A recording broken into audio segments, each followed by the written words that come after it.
Good afternoon. Good afternoon. Welcome to the Career of Dominion podcast with your host, Diamond D Money 1996. Hope everybody's having a great Saturday afternoon or morning, if you will. Have a great guest and great content here for you all. We have Mr. Terry Tucker coming to you, spreading some wealth of knowledge. And so, Terry, I'll let you introduce yourself. How you doing? I'm great, Darian. Thanks for having me on. I'm really looking forward to talking with you today. So a little bit about me. I grew up on the south side of Chicago. I'm the oldest of three boys. You can't understand this from looking at me or from my voice, but I'm 6 foot 8 inches tall, and I went to college, fortunately, on a basketball scholarship.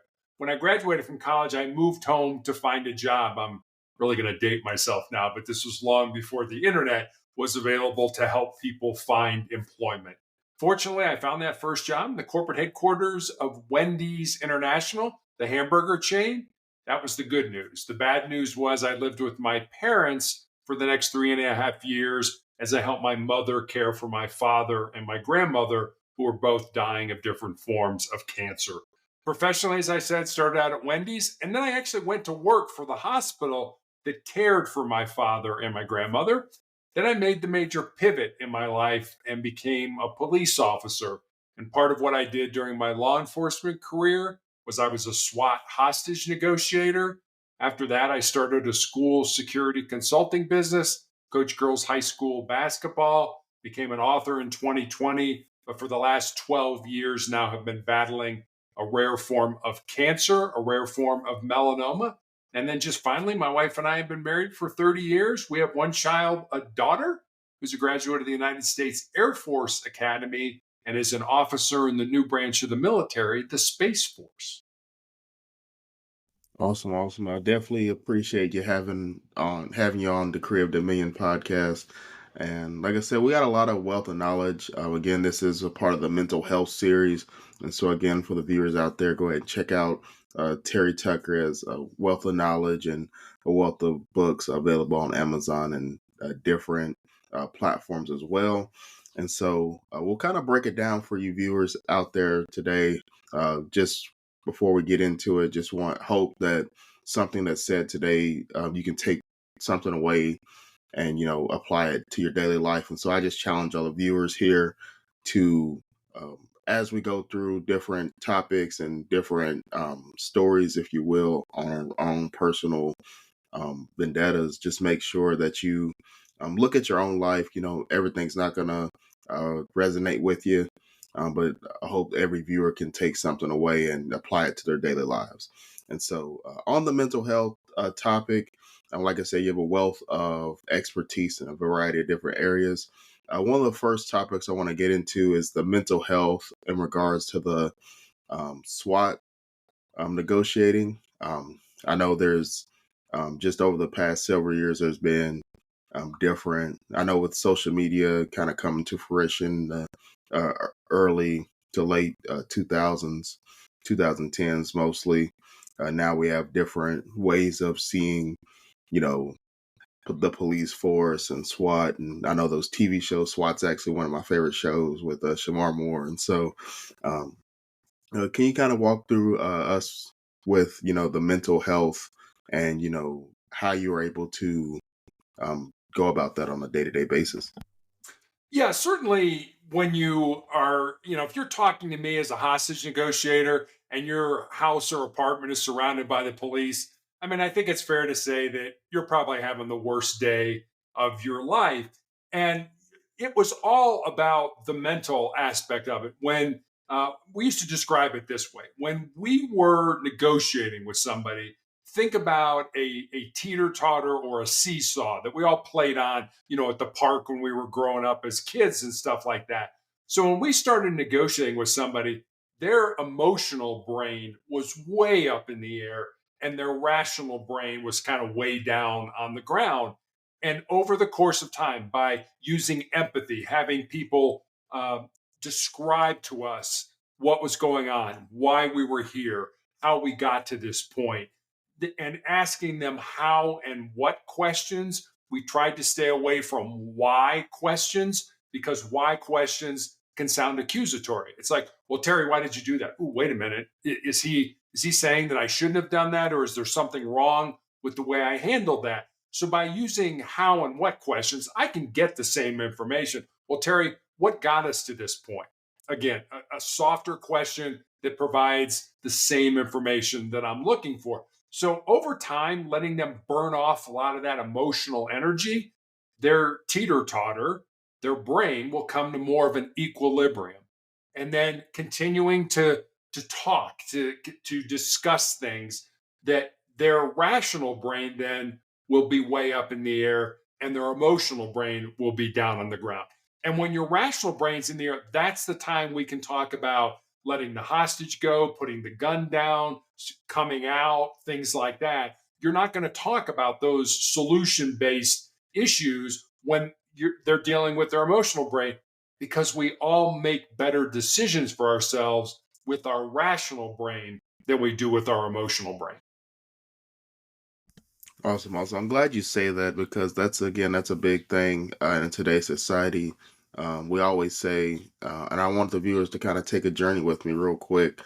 Um, date back to all of some of the decisions you made in your life, and date back to the emotion that you had when you made those decisions.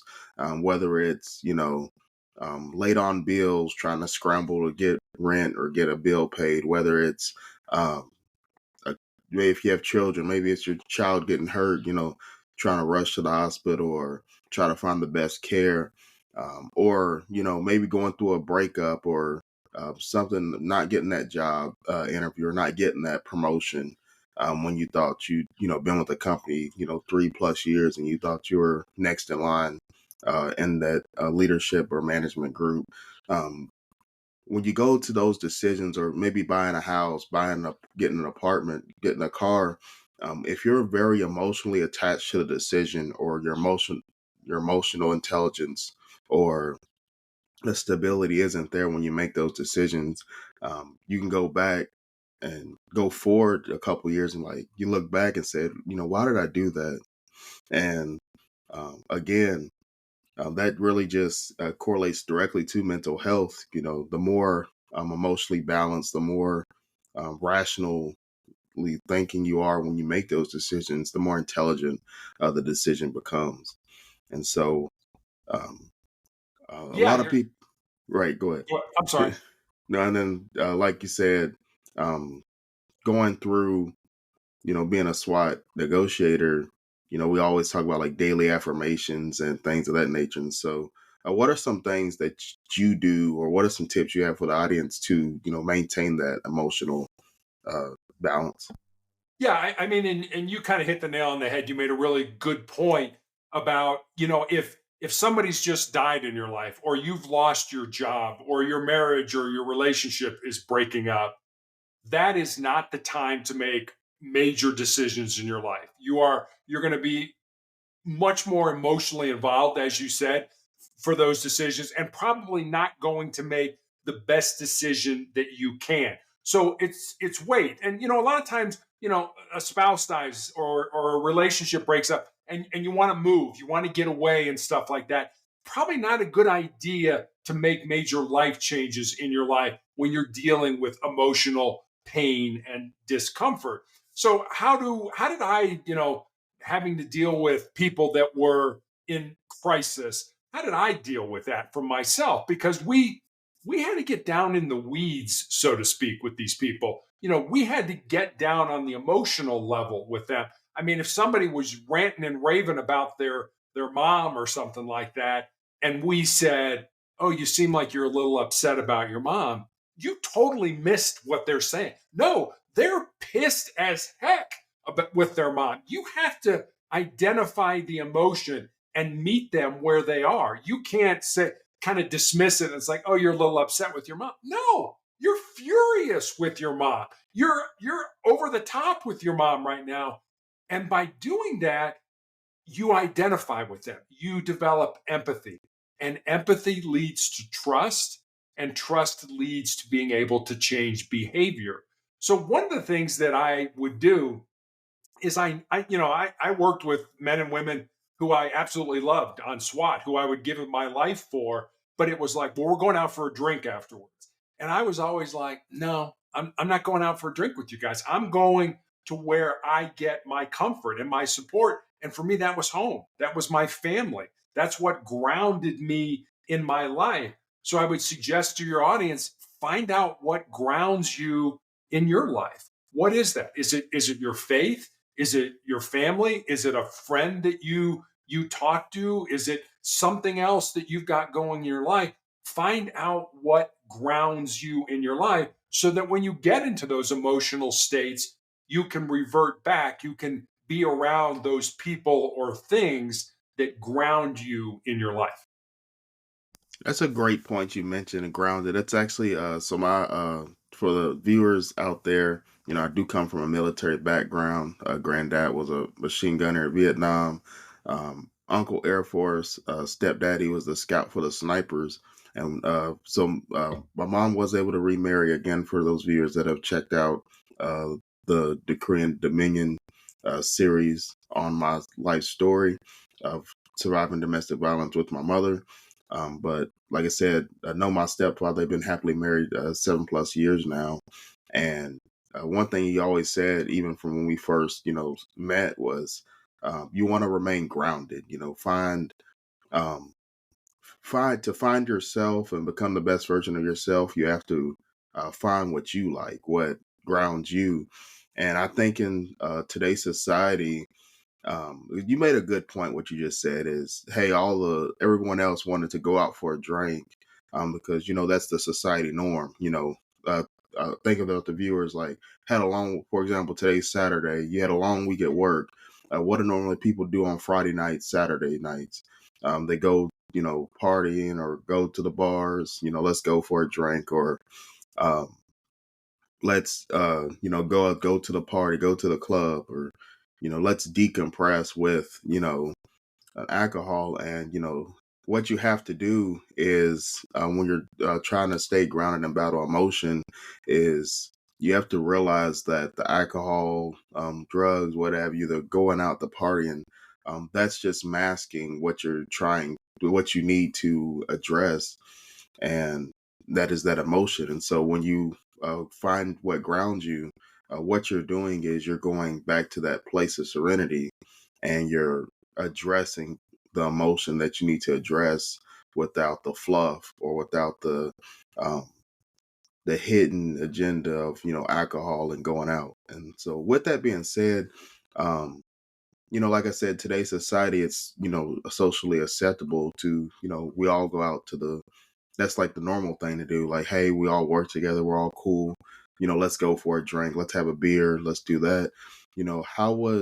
How were you able to kind of separate yourself from the norm? And also, um, I want to ask as well, is sometimes when we separate ourselves from the norm, we kind of get met with negative reaction. Like, what do you mean you don't want to drink with us? Or are you better?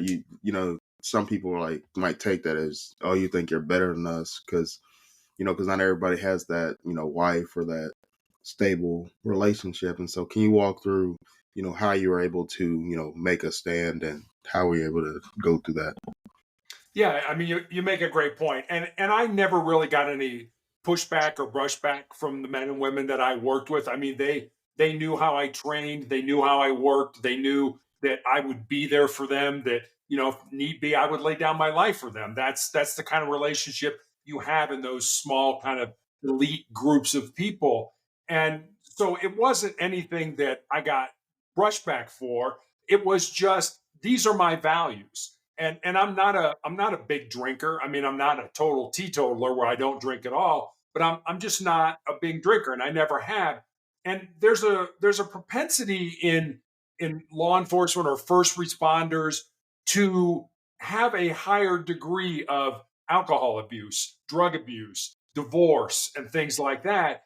And so I didn't want to perpetuate that. I didn't want to be part of, well, if I keep going out and drinking, well, maybe that's going to affect my marriage. That's going to affect my relationship with my daughter and things like that. So I wasn't even going to give it a chance to make that happen. So it wasn't that I didn't like you or that I was better than you. It's just I found another way, as we just talked about, to ground myself. to say, you know what, this was really a bad negotiation. It didn't end the way we wanted to. I don't want to go drown my sorrows. I want to go talk to the people that I love and that I care about and that I value their opinions. And I want to talk to them about it so that I can get my heart straight, my mind straight. And then I'm ready to go back and do it again. And so it wasn't, I was better than them. It was just, I found a different way to kind of decompress when that stress presented itself. And you make a good point when you say that, because a lot of people, one thing you said when answering is you had the trust of your fellow comrades. And I think that's one thing, and especially younger in society and just in general, a lot of people, they don't have that stable support system, or they're not surrounding themselves with um, what we call safe people. You know, are you a safe person? Are you surrounded around yourself a bunch of people that, for example, you said, you're not a big drinker, so obviously with comrades and the workplace is different, but just in general friendships, you wouldn't really surround yourself with all your friends wouldn't be heavy drinkers if you don't heavy drink. All your if I'm not saying you can't have friends like with sports.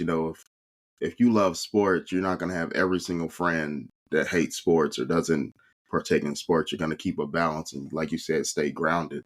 And so, to the viewers, I want to encourage you to, develop that rapport and under respect of, your fellow comrades and your fellow colleagues, but also make sure you're surrounding yourself with like-minded people that support, what grounds you or supports the decisions you want to make in your life. And again, like I said, be versatile. Everybody's not going to be exactly like you. Everybody's not going to, you don't have to necessarily cut everybody off that doesn't share the same exact views, but just know that, you know, for example, if you're trying to recover from drug or alcohol abuse, you don't want to surround yourself with people that, you know, partake in that space. You want to separate yourself and go to a space of what you're trying to reach. And so, with that being said, just again on the mental health, what is some advice that you would give, especially a youth today, of people that say, "Well, I don't even know what I want to do, or I don't even know what grounds me, or I don't even know, you know, I'm still trying to learn myself." What advice would you give to, those individuals that are still kind of try to find what grounds them or kind of find those interests? I'd say you're normal. I say it's not uncommon at all, to be 16, 17, 18, 19, 20 years old. Have no idea what you're going to do with your life. That's a very common thing in life. It happened to me. I went to college. I had no idea what I wanted to major in college. My dad was the one who said, "You should major in business." I'm like, okay.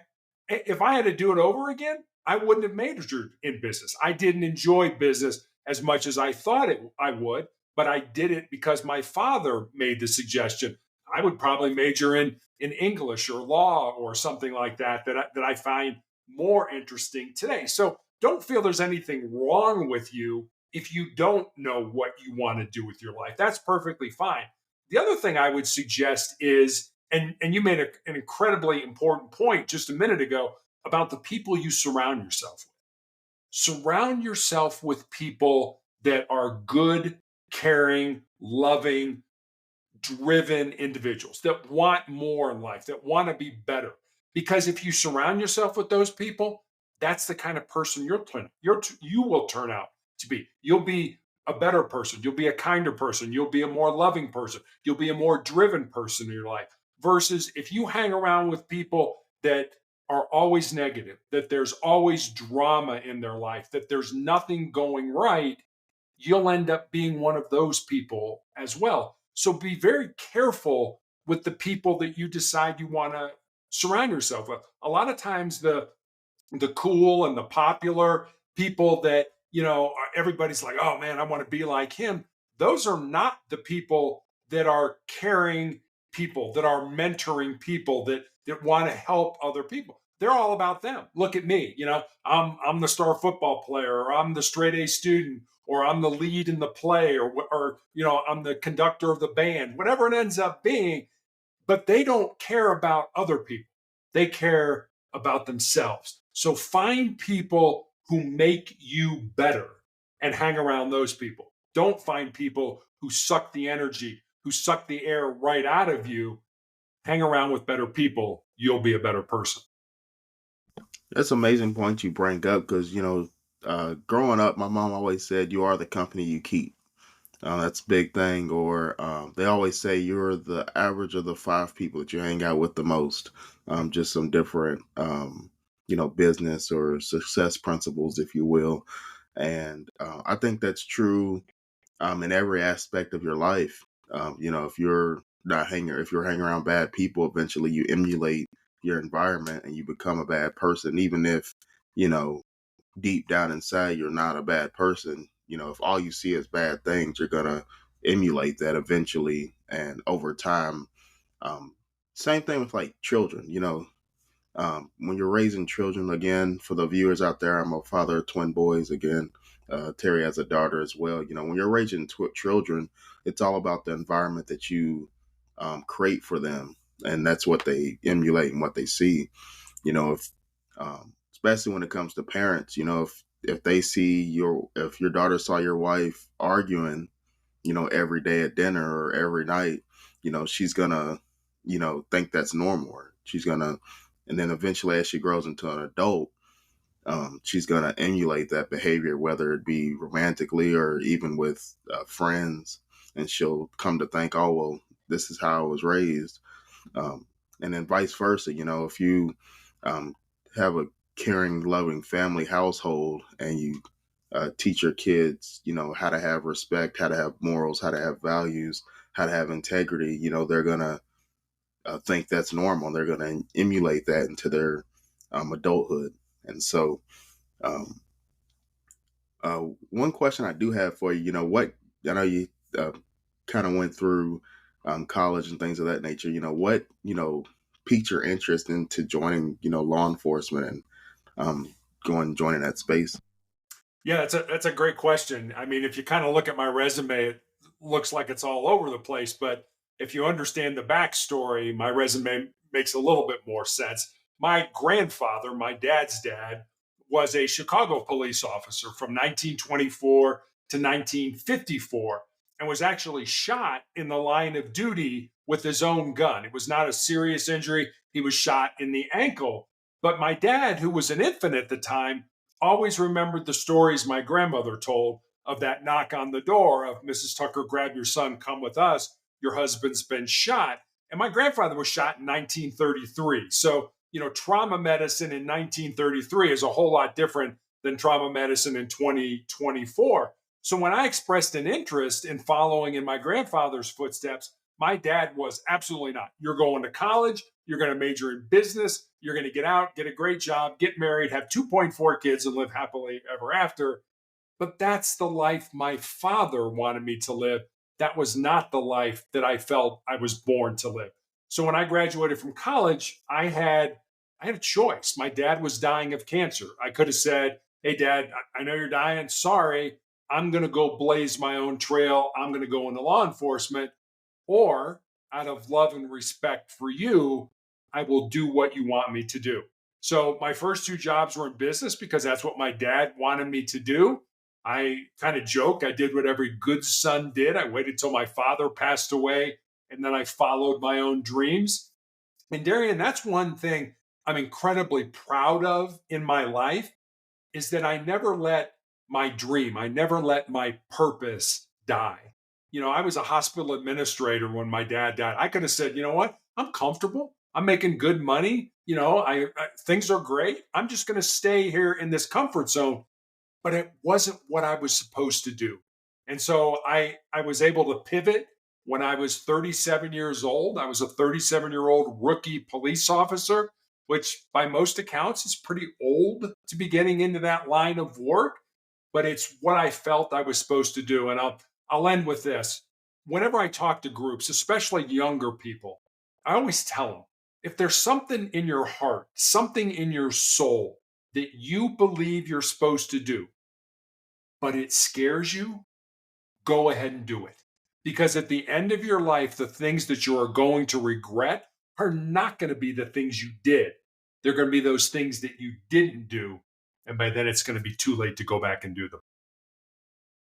It's actually a great point you make. I was actually watching a speech yesterday on regrets, and the guy said, um, you know, you have to, every decision you make, you're going to have to choose your regret.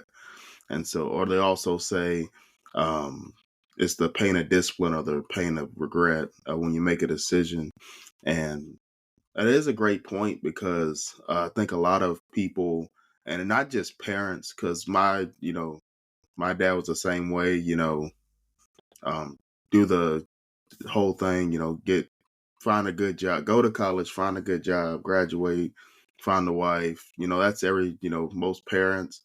Sure. But even with friends, they're like, you might have, like, let's say you're into artistry or you're into music or different things, and your friends, you might bounce the idea like, yeah, I'm gonna be a famous musician, or I'm gonna be a famous artist, and they're like, I don't know, man, you're really good, but maybe you should just go to college and get a business degree and work for a Fortune 500 company. And you're like, but I really want to be an artist. And so, to your point, um, I always say take everybody's advice with a grain of salt, apply everything. Everybody has their own journey, Right. your story is different than my story. Everybody has their own purpose in life, their own um, journey, their own walk with life, if you will. And so, I do want to, like I said, I want to commend you because you said a lot of important things with, hey, even though I tried the thing my dad wanted to do, but, eventually I, went on my own path. And I just want to encourage all the viewers that, like I said, it's okay to, take the advice of your loved ones or those around you. And, you can try it or not try it, but, just don't let that hinder your dream. Don't let that, kill your dream. And I just also want to encourage the viewers as well to, um, glean from those decisions. And you said another good point was, if you're afraid or you're afraid to make the decision, or you're anxious or nervous about the decision, go ahead and do it. Um, one thing, a piece of advice I want to give the viewers as well is, um, the decision before you're trying to reach your one of your highest peaks is the decision that needs to be made. And so I'll just use my personal story. Again, I worked for Amazon 7+ years. Did a variety of roles, but at the moment, um, before I left Amazon, I had already like reached, my peak of Amazon, but I was still feeling unfulfilled. Still believing I could do more, and once you're in that complacency of comfort, well, I make decent money. I'm at a pretty decent position here at the company. I should just stay and follow the course. I was always too a little too anxious to leave Amazon, but I knew I could reach higher levels if I left, and so I eventually, actually 2 years ago, this month, was made the decision to find a greater purpose and leave Amazon, and like I said, have been happier ever since. And so I just want to encourage the viewers that that fear of what if I leave Amazon, is it going to be, they always say the grass isn't greener on the other side. I just want to encourage the viewers and let you know that, if you're following your purpose and what you're supposed to do in life and your dream in life, um, you determine the color of the grass on the other side. And so I just want to encourage everyone to always go in with positive intent, and again, just make the decision and you'll figure it out. And God will give you the, outline it for you as you go along. And so, with that being said, I want you to walk through a little bit of, I know you played college basketball and things of that nature. I wanted you to talk to the viewers a little bit about, you know, how that was, and, some of your mental vices and affirmations as you went through athletics? Yeah, I was very fortunate to have gotten a scholarship to play Division I college basketball, despite having three knee surgeries when I was in high school. And I still I think how lucky, how fortunate, how grateful I am that I was able to do that. And yeah, I mean, I was, you know, sometimes it takes a while. It takes history. It takes time passing before you realize what the event actually meant to you. And my senior year in college, we played in an event called the North South Doubleheader. It was played at the Charlotte Coliseum in North Carolina. And there were two teams from North Carolina, which was North Carolina and North Carolina State, and two teams from South Carolina, which were my small school, the Citadel, and Furman University. And Furman and the Citadel were in the same conference. North Carolina State are in the same conference as well. So we didn't play each other that way. So Friday night, this is 1982. This is a long time ago. 1982, we play North Carolina. And North Carolina has a freshman by the name of Michael Jordan. So I got to play against Michael Jordan way before Michael Jordan was the Michael Jordan we all know about. The big gun on North Carolina at the time was a guy by the name of James Worthy, and he's in the Hall of Fame, National Basketball Hall of Fame, as well as Jordan. And so Friday night we play against North Carolina, and that year North Carolina would go on to win the national championship, would win what we know now as March Madness. The next night, Saturday night, we play against North Carolina State, which is Jim Valvano's team, the team he coached. The following year, 1983, they would go on to win the national championship. So, unbeknownst to us, in the course of one weekend, we got to play against two national championship teams. And kind of a funny story, fast forward, 18, 20 years, Michael Jordan is now playing for the Chicago Bulls, and my youngest brother is coaching Michael Jordan's two sons in high school. And he says, one day we're at practice, and it's toward the end of practice, and I'm teaching the players a drill.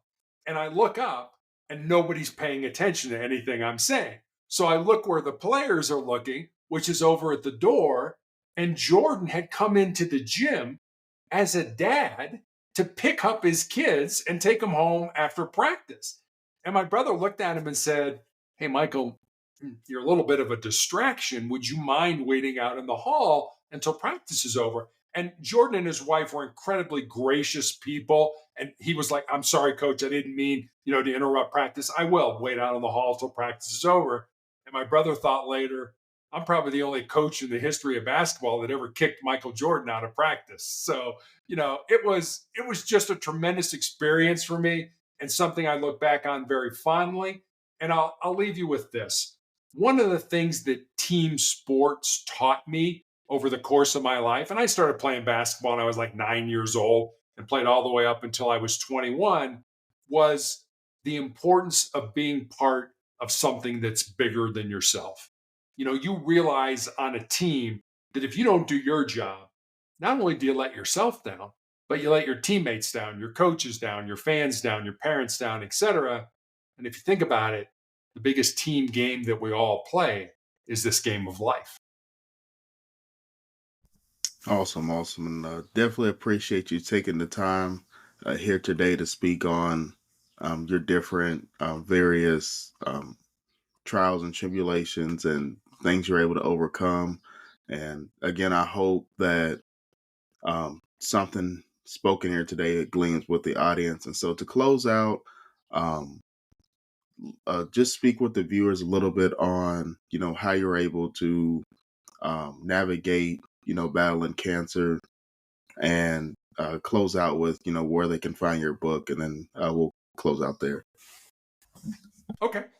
So you can find my book, Sustainable Excellence 10 Principles to Leading Your Uncommon and Extraordinary Life, anywhere you can get a book online: Amazon, Barnes and Noble, Apple iBooks.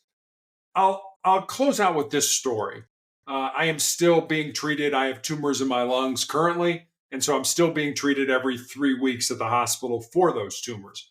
And I recently had a nurse ask me, what it was like because I had my foot amputated in 2018 because of the cancer, and I had my leg amputated above the knee also because of the cancer right in the middle of the COVID pandemic.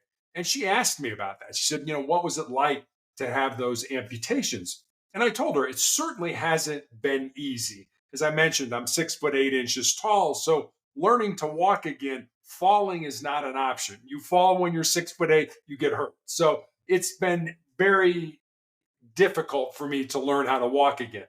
But what I told her was cancer can take all my physical faculties, but cancer can't touch my mind, it can't touch my heart, and it can't touch my soul. And that's who I am. That's who you are, Darian. That's who everybody who's listening to us really is. And we spend a tremendous amount of time working on this body. We exercise, we eat right, we get enough rest, we reduce stress. And I'm certainly not telling you not to do that. You absolutely should do that. But what I am suggesting is maybe every day spend a little bit more time working on who you really are, your heart, your mind, and your soul. We know this body's going to die someday, it's going to decay and it's going to go away. But your heart, your mind, and your soul, those things I believe are eternal. Those things will live on. And I just don't think we spend nearly as much time working on those things as we should. Awesome. Also, definitely appreciate you sharing that knowledge. Again, you guys can find Terry Tucker and his books on anywhere that books are sold. Appreciate you coming on the Creative Dominion podcast and the mental health series to speak on ways to overcome and live a purposeful life. Hope all the viewers have a great, wonderful rest of their Saturday evening. And until next time on the Creative Dominion. Thank you, Terry. Thank you.